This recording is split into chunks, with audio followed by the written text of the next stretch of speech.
La razón de mi mensaje surge de la frase, con mis hijos no te metas. Es una frase que nosotros hemos visto en las últimas semanas mucho a raíz de este movimiento de con mis hijos no te metas que tiene su origen en Perú en el año 2016, cuando el gobierno de Pedro Pablo Kuczynski trata de implementar, y de hecho efectivamente ya se implementó, pero trata de inicia la implementación de la ideología de género en las escuelas, y un grupo de padres se levanta en oposición, manifestándose contrarios a estas cosas. Y yo no voy a hablar hoy de ideología de género, para allá no es que voy, pero de ahí sale el movimiento con mis hijos no te metas. El movimiento se ha diseminado, se ha extendido por América Latina, y ya hay capítulos del movimiento en Chile, en Uruguay, en Argentina, en República Dominicana, también en Colombia, en Costa Rica, etcétera, entre otros países. O sea, el movimiento ha tenido un eco a nivel internacional, y me ha llamado la atención de que el movimiento ha levantado una especie de celo paterno y materno por el cuidado de nuestros hijos. Es increíble la fiereza, digamos, y la valentía con la que muchos padres han asumido la defensa de sus hijos a raíz de este movimiento de con mis hijos no te metas. Y la reacción ha estado bien, yo la aplaudo, y compartimos también este celo paterno. Pero hay una observación que nosotros los pastores le hemos hablado entre nosotros, y es la observación o la inquietud que quiero en el día de hoy compartir con ustedes. A raíz de todo este celo, pues hay algo que nos inquieta, y yo le voy a compartir ciertas informaciones a ustedes para que ustedes lleguen a sus propias conclusiones de por qué nosotros nos sentimos inquietos. Entonces mantengan en su mente la frase con mis hijos no te metas, y entonces escuchemos algunas informaciones que quiero compartir. La Universidad de Michigan en el año 2009 llevó a cabo una encuesta, o un estudio más bien, de familia, y he aquí algunos de los resultados que ellos encontraron. En promedio, los hijos o los niños de 2 a 5 años, pasan a la semana 32 horas frente a la televisión. O sea, unas 4 o 5 horas diarias de 2 a 5 años. Ese es el promedio. Los niños o los jovencitos de 6 a 11 pasan 28 horas promedio a la semana. O sea, 4 horas aproximadamente promedio diarias frente a la televisión. El 71% de los muchachos entre 8 y 18, 71% tiene una televisión dentro de su habitación. Al margen de lo que sus padres ven, ellos tienen sus propios contenidos. Aproximadamente 2/3, o sea, casi 7 de cada 10 hogares en los Estados Unidos en ese momento tenía la televisión prendida durante las comidas de la casa, desayuno, comida, cena. Un 53% de los muchachos que están entre 7º y 12º grado no tienen ninguna regla para ver televisión o compartir en redes sociales y demás. 53%, o sea, un poco más de la mitad no tiene ninguna regla. Y más de la mitad, 51% de los hogares respondieron que la televisión se pasa encendida todo el tiempo. Siempre está prendida. Unido a eso, si le sumamos a eso la capa de redes sociales, en el año 2018, Pew Research, que es una firma encuestadora, reporta que el 95% de los adolescentes tiene full acceso irrestricto, sin ningún tipo de control, a las redes sociales. 95%. Y de ese 95%, la mitad, casi la mitad, 45%, dice que están en línea casi constantemente. Unido a eso, a esas influencias sobre nuestros hijos que están plagadas no solamente de ideología de género, sino de materialismo, de promiscuidad, de violencia y de todo tipo de cosas. Súmenle a eso que Pew Research también reporta, un estudio del 2015, que las madres pasan en promedio con sus hijos 15 horas a la semana y los padres 9 horas a la semana en promedio. O sea que el papá promedio pasa aproximadamente 1 hora y 15 minutos diarios con sus hijos y las madres 2 horas aproximadamente con sus hijos. Y yo diría que hay un agravante, y es que yo he sido testigo de que quizás las 9 o las 15 horas que pasan padres y madres con sus hijos también están muy influidos o absorbidos por estos equipos electrónicos. Mis conclusiones, por si ustedes no han llegado a las suyas, son las siguientes. Por si no nos habíamos dado cuenta, el mundo se está metiendo con nuestros hijos hace mucho tiempo. No en nuestras escuelas a través de los currículos de enseñanza, sino en nuestras mismas casas, bajo nuestra autorización, se han aprovechado de nuestra nobleza, o se han aprovechado de nuestra ingenuidad, o se han aprovechado de nuestra negligencia, o de nuestra irresponsabilidad, o de nuestra comodidad. Nosotros hemos entregado ya por mucho tiempo ahora la mente y la formación de nuestros hijos a muchas cosas que no somos nosotros.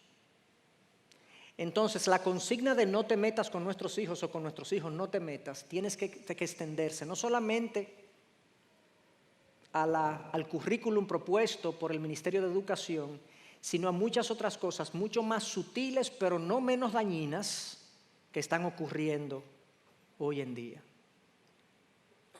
Y hermanos, el énfasis bíblico acerca de la crianza no es que nos preocupemos de evitar los peligros que nuestros hijos enfrentan, sino que el énfasis bíblico es: métete tú con tus hijos.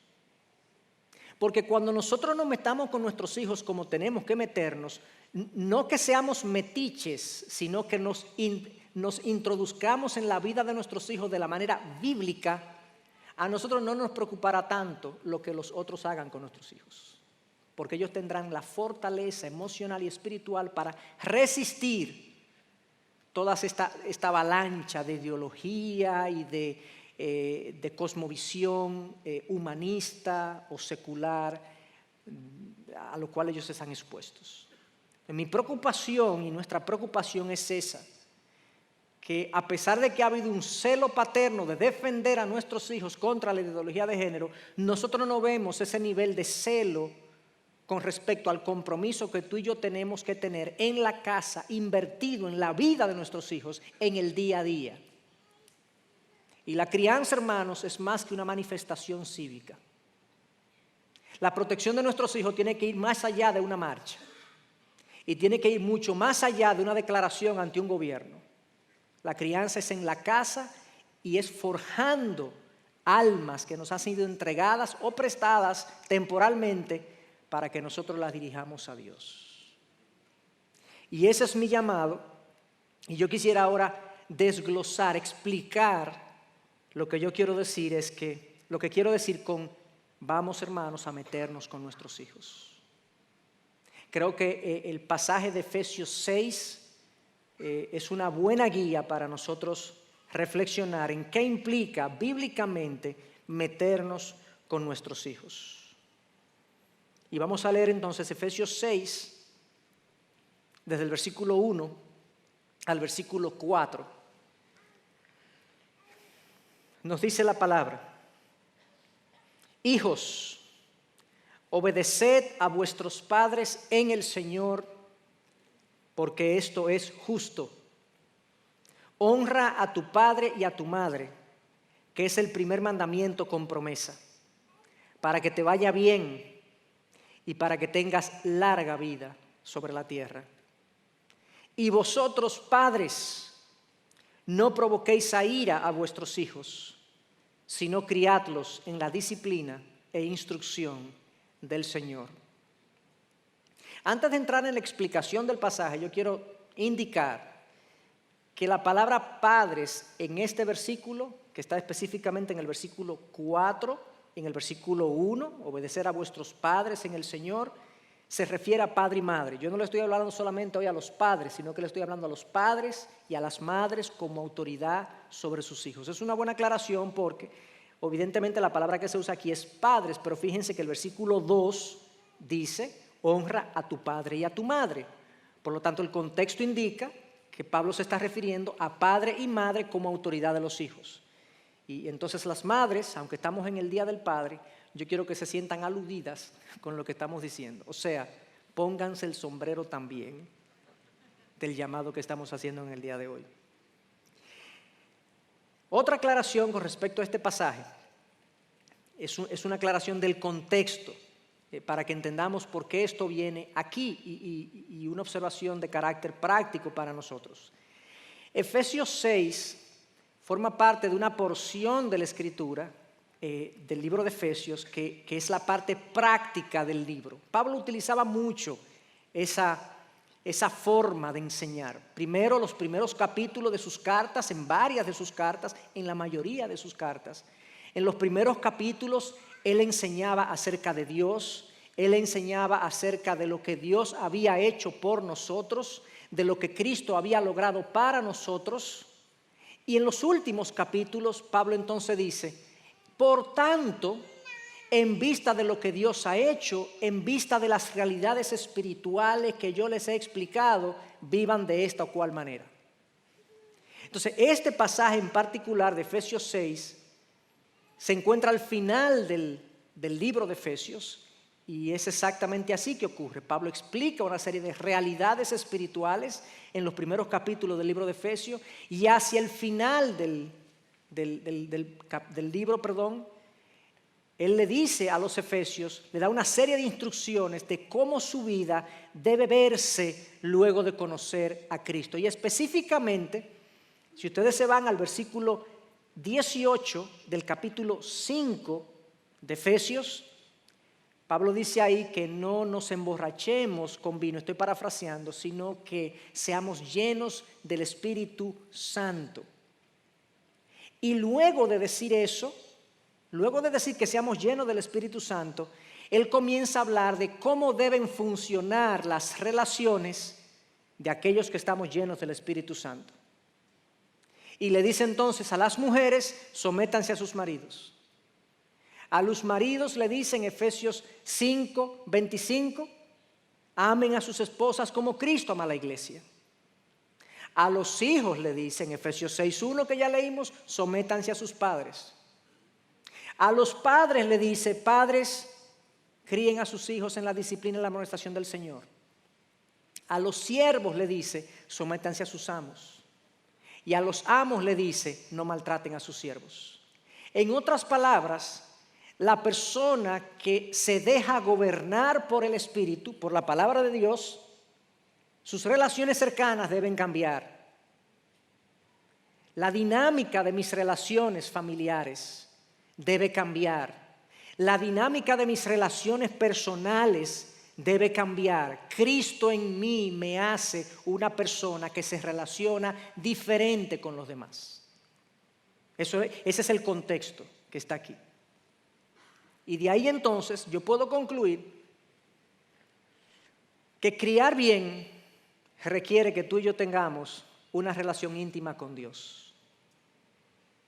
La principal condición para yo ser un buen padre y una buena madre es yo dejarme gobernar por la palabra de Dios. Eso es la llenura del Espíritu. No se trata de una cosa que cae del cielo, una luz especial que yo veo y me llenan del Espíritu. Se trata de que en el día a día, en las decisiones cotidianas, en mi trato con mis hijos, lo que prevalece es el sentir de Dios, es la forma de Dios, son las palabras de Dios, son las formas que Dios ha usado conmigo y yo entonces las uso con mis hijos. Cuando eso es así, yo estoy siendo un buen padre y una buena madre. Entonces, dicho eso, que una buena crianza va a requerir un compromiso de nosotros mayor con el Señor y con su palabra, Yo quisiera entonces ahora comenzar a explicar qué implica bíblicamente meternos con nuestros hijos a partir del versículo, de los versículos que leímos en Efesios 6, del 1 al 4. Lo primero, la primera condición que implica meternos con nuestros hijos bíblicamente es que nosotros tenemos que entender que nosotros somos la autoridad de nuestros hijos, dada por Dios. Esto parece obvio para algunos de nosotros. Bueno, pero claro, hermano, pero vivimos en una generación que el estilo de paternidad más común no es que los papás son una autoridad. De hecho, yo veo a muchos papás por debajo de sus hijos, haciendo lo que sus hijos quieren y no instruyendo a sus hijos para hacer lo que los padres quieren. Yo veo muchos papás en ese rol de querer ser pares, amigos, canchanchanes de sus hijos, y hay un lugar para eso. Hay que acercarse, hay que tener empatía, pero nosotros no podemos olvidar que nuestro rol no es solo acompañar al hijo, sino guiar al hijo. Son dos cosas diferentes. Cuando yo camino al lado de alguien, vamos en una dirección que ambos la determinamos, pero ese no es el rol que me corresponde primariamente. El hijo mío tiene que sentir que yo le acompaño, pero mi hijo tiene que sentir también que yo le guío, que yo le instruyo, que yo le dirijo. Yo soy su autoridad. ¿Y de dónde nosotros sacamos eso? Bueno, el versículo 1 dice: hijos, obedeced a vuestros padres en el Señor. Si le está llamando a los hijos a obedecer a los padres, eso es porque los padres tienen que dirigir a los hijos, ¿o no? Es obvio. Y esta es una instrucción que Dios la da no de manera arbitraria, no, Dios la explica. Y Dios da razones. Él dice en el versículo 1, la parte B: obedezcan a vuestros padres porque esto es justo. Le dice a los hijos eso, porque esto es justo. Y todo el que ha tenido hijos entiende mejor la justicia de eso. Todo lo que hemos criado sabemos que uno deja el forro criando. Esa es la realidad. Uno llega, cuando uno no tiene hijos, uno siempre anda planchadito, pepillito, bonito, peinadito. Cuando vienen esos muchachos de 2 meses, de 3 meses, de 1 año, es el pajonazo, el estruje. ¿Y qué te pasó? El chocolate por aquí. Y eso es simplemente algo jocoso pero los días a día se vuelven caóticos, se vuelven problemáticos, se vuelven intensos. Nadie duerme igual. Yo no he dormido igual. Yo tengo 12 años que no duermo igual. Desde que nació mi primogénito, yo no he dormido igual. Yo tenía el sueño ligero antes, pero ahora lo tengo más ligero. Literalmente, en un momento dado de la vida de mis hijos, ellos creían que yo vivía despierto, era. Porque ellos hacían así, movían la puerta y yo levantaba la cabeza. ¿Qué fue? ¿Qué pasó? Mi esposa está ahí, que no me deja mentir. Es un sueño sumamente ligero, pero eso fue desde que nacieron mis hijos. La crianza drena. La crianza te succiona, te absorbe. Económicamente, emocionalmente, y desafía tu nivel de santidad. Te tienta a la ira, te tienta a la impaciencia, te tienta al autoritarismo, te tienta. Entonces Dios dice: hijos, obedezcan a sus padres, porque esto es, después del esfuerzo, la dedicación, la entrega de sus padres, es justo que ustedes los obedezcan. Algo que yo he apreciado conforme ha ido pasando el tiempo es el trabajo que mis padres hicieron, bueno, que están aquí hoy, que mis padres hicieron, y yo después de tener hijos, ahora yo los amo más y los aprecio más y los valoro más. Entonces Dios le dice a los hijos: obedezcan, pero increíblemente Dios en su bondad explica: mire, eso es justo por el esfuerzo, la dedicación que ellos han tenido hacia ti. Pero no solamente Dios da explicaciones y razones, sino que Dios da incentivos. Dios da incentivos y le dice: para que te vaya bien. Dios promete bendición al hijo obediente, al hijo que honra a sus padres. Y no solamente da un incentivo, da dos incentivos para que tengas larga vida sobre la tierra. ¡Wow! Dios una vez más en su gracia y en su bondad, Él quiere que esto sea obedecido, pero yo te voy a dar incentivos en mi gracia para que tú hagas esto. Qué buen modelo de autoridad es Dios. Si nosotros aprendiéramos a ser autoridad, pero una autoridad que explique, una autoridad que dé incentivos, una autoridad que aplauda a sus hijos. Mira, yo quiero que tú hagas esto, pero no te lo voy a decir de manera autoritaria y es así porque yo digo, no, déjame explicarte, mira, eso te conviene, eso es bueno para ti. Tú verás que te vas a sentir mejor. Y el hijo dice, ay sí papi, lo voy a hacer. Así gobierna Dios. Nosotros, hermanos, somos la autoridad de nuestros hijos. Es increíble que cuando Dios instruyó en el Viejo Testamento, no, más que instruyó, ordenó y legisló para una nación y hace los 10 mandamientos que está en Éxodo 20. En los 10 mandamientos, el quinto mandamiento es, honrarás padre y madre. ¿Qué legislador humano pensaría que de las 10 leyes más importantes de una nación, hay que incluir una que tenga que ver con la obediencia de papá y mamá? Eso como que, eso nada más a Dios se le ocurre. Pero qué vital y qué importante para el funcionamiento social y nacional es que los padres y su autoridad sea respetada en el seno de la familia. Entonces, hermanos, si Dios nos ha delegado esta autoridad, nosotros tenemos que asumirla con confianza y reverencia. Nuestros hijos no son nuestros padres, no son nuestros iguales, no son nuestros amigos. Podemos caminar con ellos y ser así y actuar así, pero recordemos, nuestros hijos necesitan dirección, instrucción, guianza y control. Hagámoslo con audacia, con confianza. No nos intimidemos por las rebeldías de nuestros hijos, por sus manipulaciones. No, eso es lo que podemos esperar de corazones pecaminosos. Tranquilos, no ha pasado nada. Pero ojo, la crianza democrática no es bíblica. Y esa crianza democrática, para la sorpresa de muchos, para mi propia sorpresa, en septiembre yo estuve en Perú y alguien me comenta que estaban estudiando en el país una ley que instauraba la crianza democrática. Yo dije, ¿en serio? Sí, que se supone que la familia debe llegar a una serie de decisiones por consenso con los hijos. O sea que vamos a determinar la hora a la que vamos a llegar a la casa.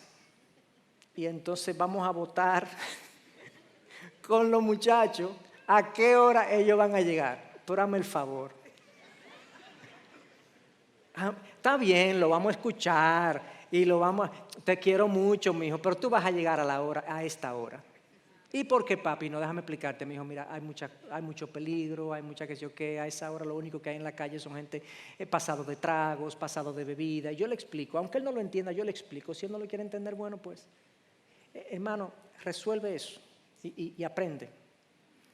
Pero sí, es increíble que hayan esos conceptos. Entonces, hermano, mi llamado en este primer punto es, ejerzamos nuestra autoridad de manera confiada, de manera audaz, confiando en Dios.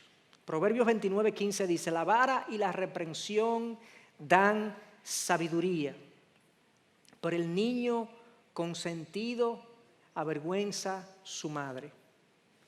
En inglés, esa palabra niño consentido es left to himself. O sea, el niño que se deja a él, que se deja que él sea lo que él quiere que sea, hay problemas. Hay problemas. Esa es la primera aplicación, deducción de este pasaje, de si nos vamos a meter bíblicamente con nuestros hijos, tenemos que entender que nosotros somos su autoridad, dada por Dios. Ejerzamos esa autoridad de manera confiada. Pero ojo, el segundo principio, hagámoslo de manera benevolente. Si bien es cierto que estamos llamados a ser autoridad confiada, también este pasaje nos instruye a que seamos benevolentes en la forma de ejercer esta autoridad. Eso está claro en la segunda parte del versículo 4, cuando dice, y vosotros, padres y madres, no provoquéis a ira a vuestros hijos. No lo hagan molestar de manera innecesaria, de manera arbitraria. Hagan las cosas de tal manera que consideren la forma como el hijo se siente. En otras palabras, Pablo le acaba de dar en los primeros versículos la autoridad a los padres, pero ahora le dice, pero no abuses de ella. Eso es lo que Pablo está diciendo aquí. No provoquen a ira a sus hijos. No estamos autorizados a ejercer esa autoridad de manera tiránica o insensible. El comentario Expositor, que es un comentario que consultamos mucho, lo dice muy bien y quiero citarlo. Dice, el Evangelio introdujo un elemento nuevo en la responsabilidad de los padres, al insistir en que deben tener en cuenta los sentimientos del muchacho. Eso es algo nuevo en la cultura romana. En ese momento que Pablo escribe, prevalecía una norma legal que se llamaba patria potestad. Yo lo he explicado eso en otras ocasiones. La ley de patria potestad en la cultura romana era que el papá, sobre todo el papá, el masculino, tenía el derecho absoluto sobre sus hijos y sobre su familia, incluyendo su esposa.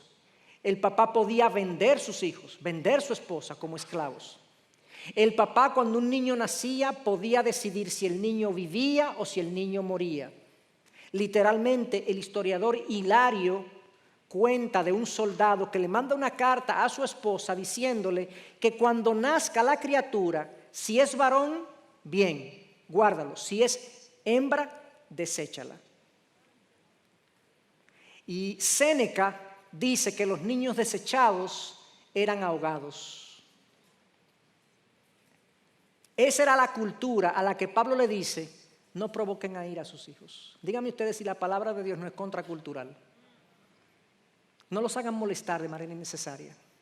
Escuchen cómo los hijos se sienten con la forma como ustedes gobiernan.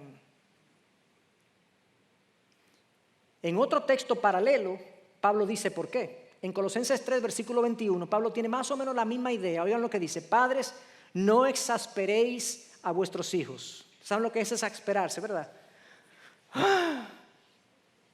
Eso es llevarlo a la ira. Y oigan lo que le agrega: para que no se desalienten. Cuando el padre ejerce su autoridad de una manera exasperante, cuando el papá ahoga al hijo con un sobrecontrol, con una sobreprotección, cuando el papá ignora al hijo con una actitud iracunda en la corrección, cuando el papá decide poner una medida de disciplina que es desproporcionada a la falta cometida, cuando el papá avergüenza a su hijo en público, cuando el papá hace todas estas cosas que son cosas injustas, exaspera a los hijos, los lleva a la ira. O sea, nuestro pecado produce en ellos ira y eso los desalienta, los desanima, no quieren obedecernos. Hermanos, en un ambiente de desaliento producido por una autoridad mal ejercida, lo que florece es la rebeldía, no la obediencia.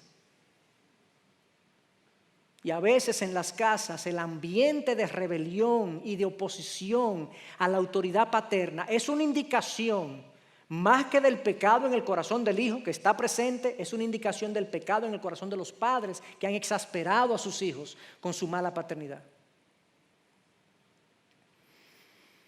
Y muchos padres piensan que cuando un hijo se les enfrenta, que cuando un hijo no está dando los resultados esperados, que cuando un hijo no está haciendo lo que debe, muchos padres entienden que su deber bíblico incluso es enfrentarlo, es confrontarlo, es doblegarlo. Pero mi recomendación como pastor es que yo no comenzaría por ahí. Cuando yo tengo un hijo enfrentado a mi autoridad, yo comenzaría por escucharlo, por preguntarle: ¿qué pasa, mi hijo? ¿Qué está ocurriendo? ¿Qué es lo que tú piensas? ¿Qué piensas de mí? ¿Qué piensas de tu mamá? ¿Por qué te sientes irritado? ¿Por qué te noto lejano? Escucharlo, acercándome, siendo sensible para explorar en humildad la posibilidad de que yo sea un causante de su estado. Hermanos, eso es lo que Dios quiere. No llevemos a la ira a nuestros hijos, sino disciplinados o criados en la disciplina y la amonestación del Señor. Pero sus emociones, la forma como Él se siente es importante, vital.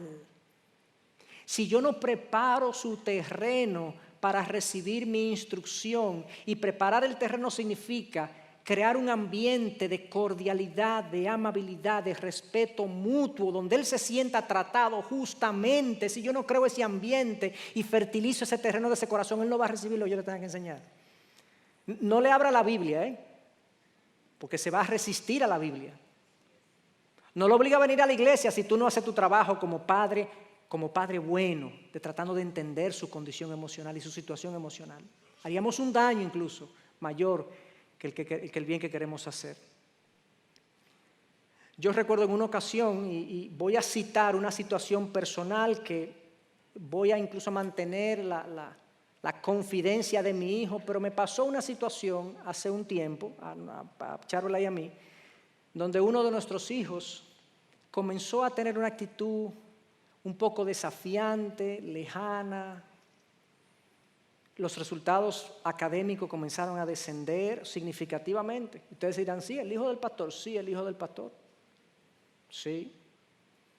Eso me tiene sin cuidado, que sea hijo de pastor o no de pastor. Ese es un corazón al que hay que pastorear, con el que hay que lidiar. Y yo también tengo pecado con el que tengo que lidiar. Ninguno de nosotros somos perfectos, estamos todos en un camino de santificación. Y haciendo algo con él, jugando con él, literalmente jugando con él un deporte, pasó algo que nos enfrascó como en una discusión. Y yo, más adulto al fin, más maduro al fin, le digo, papito, ¿qué te pasa?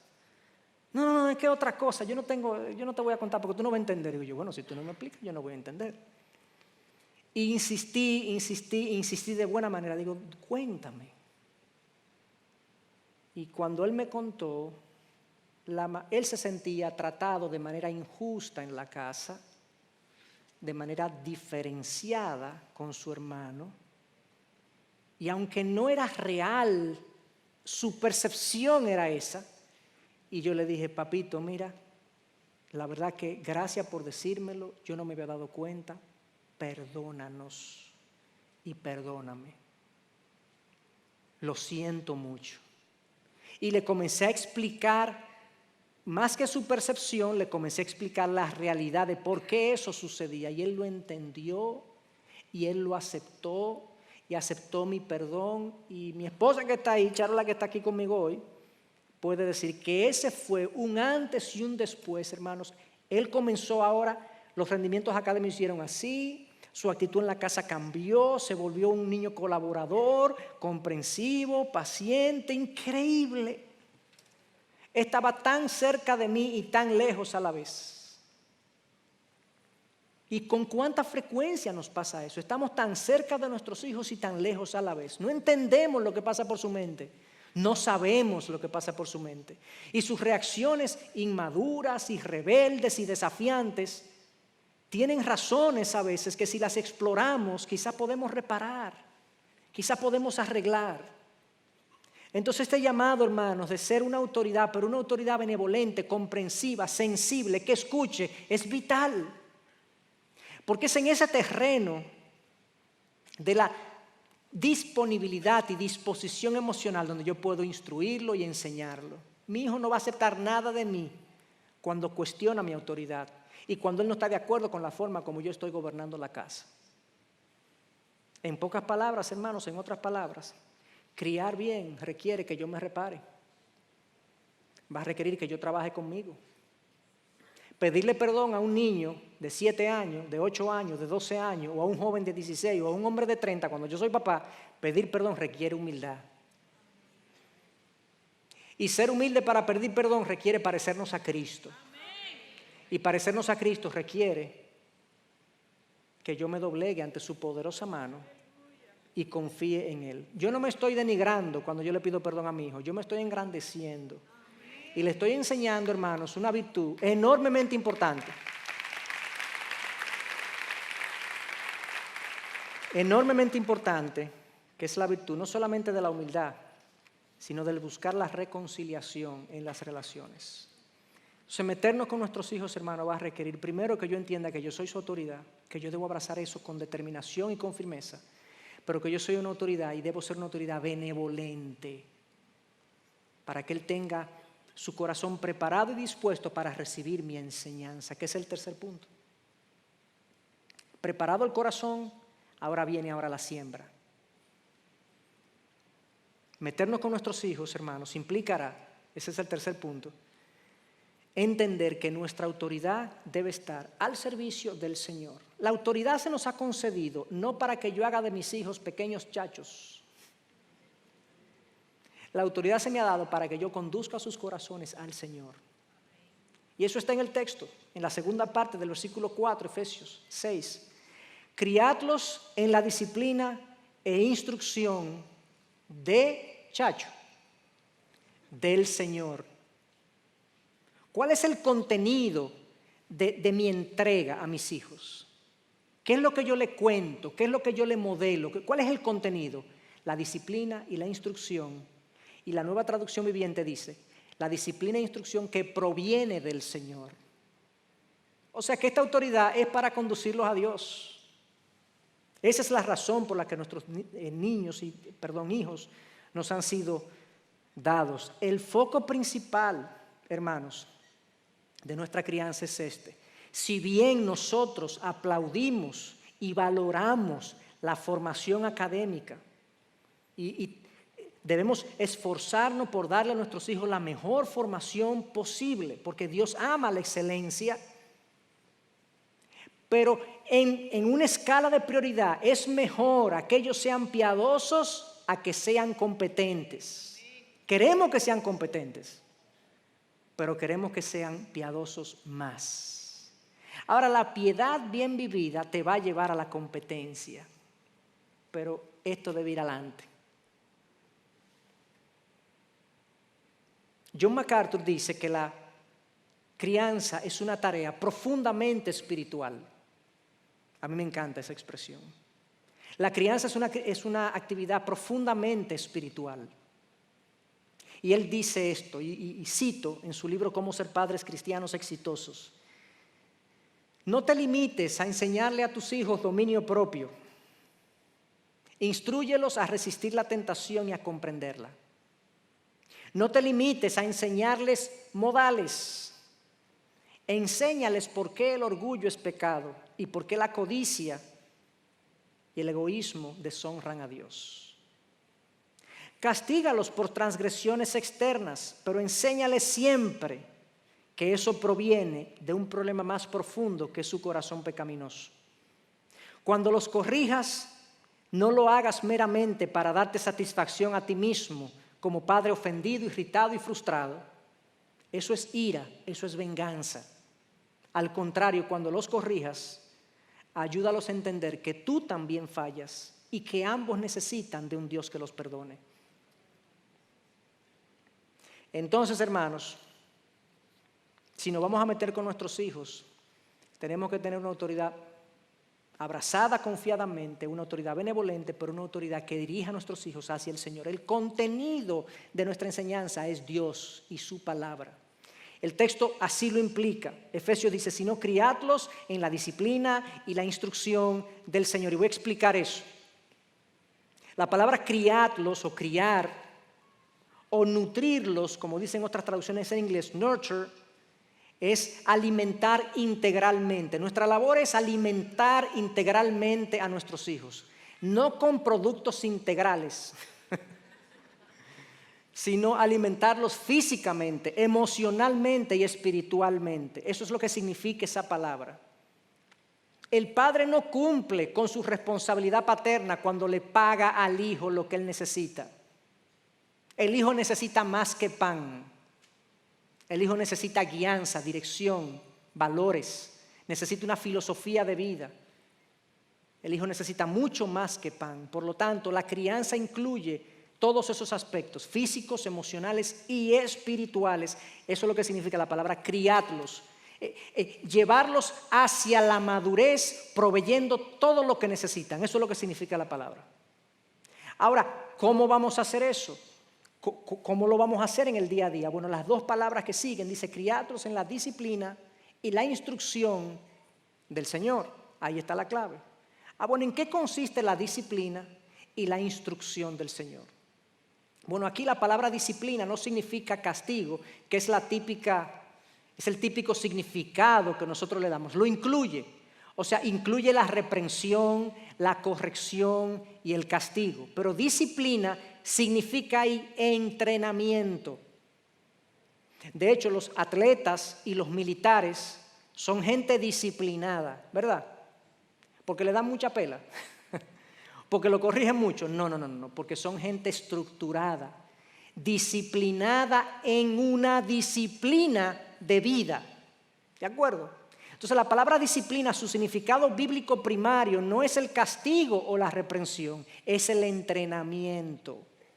Nosotros estamos llamados a entrenar y a instruir. ¿Y qué significa la otra palabra? En la disciplina y la instrucción del Señor. La instrucción es la enseñanza. La instrucción que le damos a nuestros hijos.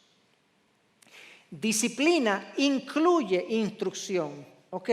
Entonces esto es como una combinación donde la Biblia nos está diciendo, la palabra nos está diciendo, tú tienes que entrenar a tu hijo, tú tienes que enseñar a tu hijo, ¿en qué? En el Señor. Y quiero entonces citar a un autor, Lou Priolo, que en su libro Enséñalos diligentemente, hace una diferenciación que me pareció interesante entre disciplina o entrenamiento e instrucción. Él dice, la esencia del entrenamiento es que otro haga algo. La esencia de la instrucción es que otro conozca algo. La instrucción da conocimiento, el entrenamiento da habilidad. La instrucción llena la mente, el entrenamiento forma los hábitos. Pongámoslo en estos términos. Yo practico tenis, algunos lo saben. Cada vez que digo esto, siempre se me acercan 2 y 3 gente. Yo también practico tenis. Parece que los tenistas tienen como esa especie de identificación mutua, de que uno se ve, este juega tenis, como que nos identificamos. Entonces siempre ahorita vinieron 2 personas. Yo juego tenis también y nos pusimos a hablar un poquito ahí. Bueno, tengo un entrenador que me enseña cómo, y nosotros, el entrenador me dice cómo hacerlo, me instruye, me dice, mira, la mano tiene que coger la raqueta así, el giro de la raqueta es de esta manera, él me instruye. Pero después que él me instruye, él me dice, bueno, vamos a ver cómo lo haces. Y me doy cuenta a veces que en la práctica no me sale como en la teoría. Eso exactamente así pasa con nuestros hijos y de ahí es que nosotros estamos llamados a entrenar, a instruir. Nosotros instruimos a nuestros hijos, le decimos qué tienen que hacer, cómo deben hacerlo, pero también tenemos que ser padres que observen y que dejemos a nuestros hijos vivir para que cuando lo veamos hacer en la práctica, a ver si su práctica coincide con la teoría y si no coincide, que vayamos de manera benevolente y comprensiva. Mira, mi hijo, no déjame decirte, mira lo que pasó, tú y yo hablamos tal cosa, pero yo vi que tú hiciste. Ese es el entrenamiento de la vida. Hay que verlos actuar, hay que desarrollar en ellos los hábitos que le van a permitir a ellos vivir de una manera que honre a Dios. Yo tengo que instruirlos y tengo que entrenarlos. Tengo que ver cómo viven e irlos entrenando para que desarrollen ese grupo de hábitos. Y la mejor manera entonces de hacer estas 2 cosas, y con esto ya nos estamos acercando al final del mensaje, obviamente, por el tiempo que tenemos aquí, está en Deuteronomio 6, es un pasaje que yo he predicado. Deuteronomio 6 es uno de los pasajes más claros hacia la crianza y la responsabilidad paterna, desde el versículo 4. Yo lo voy a leer y voy a sacar 3 principios más o menos rápido para ver a qué se refiere esto de entrenar e instruir. Dice así, Deuteronomio 6, 4, escucha, oh Israel, el Señor nuestro Dios, el Señor uno es. Amarás al Señor con todo tu corazón, con toda tu alma y con toda tu fuerza. Esa es la instrucción. Tú, Israel, yo soy uno, único, excepcional. Cuando Dios dice que Él es uno, en este pasaje, no está diciendo que Él es uno en unidad solamente, si eso lo implica, pero Él también está diciendo no hay nadie como yo soy único. Y entonces, dicho eso, me amarás, Israel, me amarás. Eso es lo que Dios quiere de Israel.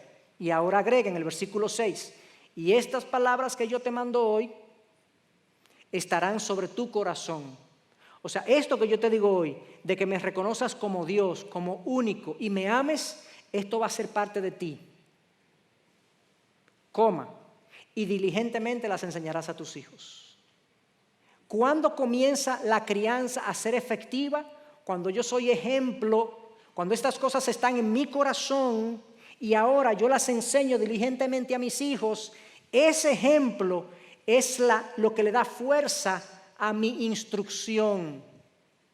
Si yo estoy instruyendo a mis hijos de una manera que no coincide con lo que estoy viviendo, mis hijos se rebelan contra mi modelo. Entonces Deuteronomio 6 es claro y dice, sé ejemplo de vida con tus hijos y en tu relación con Dios. Enséñale diligentemente estas cosas.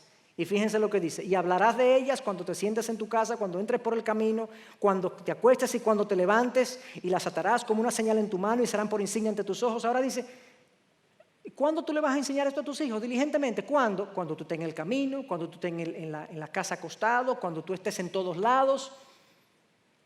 ¿Cómo yo leo eso? ¿Cómo lo interpreto? Bueno, tú tienes que estar presente en la vida de tus hijos tanto como sea posible. Entonces los 3 principios que hay aquí para que nosotros instruyamos y entrenemos a nuestros hijos, como dice Efesios 6:4, es, oigan hermanos, seamos ejemplo para ellos.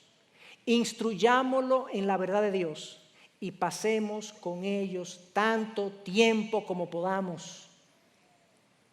Cuando esas 3 cosas se combinan, ahí yo estoy entrenando e instruyendo a mi hijo en el Señor. Y el resultado, esperamos, sea que nuestros hijos lleguen a amar a Dios. Entonces, hermano, meternos con nuestros hijos va a implicar que abracemos nuestra autoridad con determinación, con confianza. Meternos con nuestros hijos implica que esa autoridad sea benevolente y comprensiva.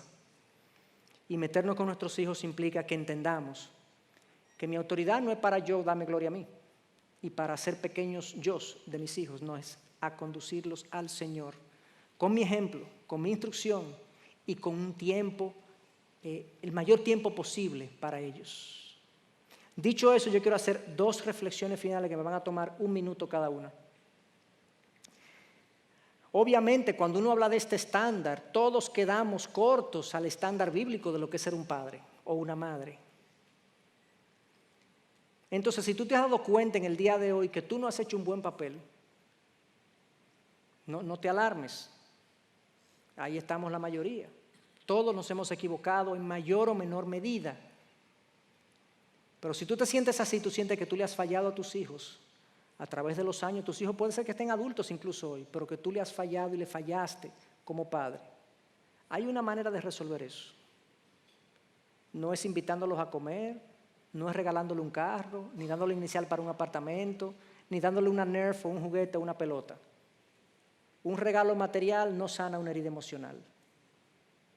La única forma de hacer eso es tú te acercas a tus hijos y le dices, yo he reflexionado acerca de lo que yo hice como papá y yo no me siento satisfecho con lo que hice, yo les pido perdón. Les pido perdón y les pido que me den la oportunidad de hacerlo diferente. Si hay tiempo, si puedes. Eso en cuanto a los padres que sienten que no han hecho bien su rol. Dios es un Dios de segundas oportunidades. Ninguno de los que estamos aquí hemos llegado.